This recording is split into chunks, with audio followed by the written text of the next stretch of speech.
Good afternoon, everyone. I'm Scott Young, here to discuss Thomas Jefferson and his book, Notes on the State of Virginia. For this assignment, there were three sources of research used. The first being Thomas Jefferson, Notes on the State of Virginia. Second, the textbook for English 231, the Bedford Anthology of American Literature. And thirdly, a peer-reviewed article written by Mr. Robert Hatzenbuehler titled Thomas Jefferson and a Rhetoric of Virtue, Thomas Jefferson, a chronology of his thoughts. In his article, Mr.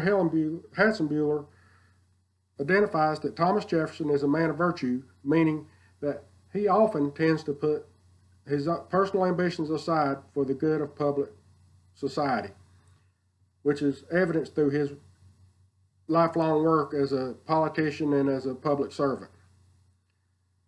Notes on the State of Virginia covers a wide array of topics regarding the state of Virginia. Everything from geology to climate to mineral rights to wildlife to politics, government, education, and separation of church and state. For this discussion, there will be several interesting facts brought out from the text, and then a discussion on Jefferson's beliefs on education and separation of church and state. Thomas Jefferson was born in Virginia in 1743 to a very wealthy family. He went on to become well educated and the third president of the United States, serving 2 terms. Jefferson was one of 5 men elected to draft and write the Declaration of Independence, which is in existence today. In his book, Jefferson writes of many things. Among the interesting facts in his books is the fact that he was taken by the beauty of the mountains of Virginia. He spent much time looking at the mountains, studying the mountains, and one of the things that intrigued him was the fact that the Potomac River flowed through the Blue Ridge Mountains.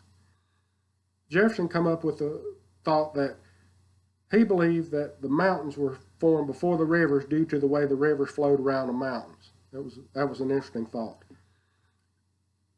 Another interesting article from the book that Jefferson wrote extensively about was a set of bones found on the Ohio River that resembled an elephant. They had tusks, they were large, but they were up to 5 times larger than the size of an elephant. Jefferson reasoned that they could not be an elephant for 2 primary reasons. Number 1, the size. Number 2, the elephants were not native to what is now the United States. He referred to the animal as a mammoth, which could lead one to believe that the bones were in fact those of the prehistoric woolly mammoth. Jefferson wrote of population in Virginia in the 1600s. Around 1600, he said the population was to be around 100 settlers. And by 1781, he estimated that the population had grown to somewhere in the neighborhood of 567,614, and figured that if the population kept growing at the rate that it was in 1781, that by 1862, the population would be in the neighborhood of 4,540,912. That was the population growth at that time. He writes that there were 40 Native American tribes in the early 1600s that inhabited Florida. That was the native population at that time. One of the things Jefferson writes that he was most passionate about was education. Jefferson believed that everyone had the right to free public education for 3 years, and after that they could continue to school as long as they or their parents or someone could fund their education, could keep paying for it. They could continue to go to school as long as they desired. Another thing that Jefferson was very passionate about was the separation of church and state. Jefferson did not believe that the courts had any right to tell anyone who to worship, whether to worship, how to pray.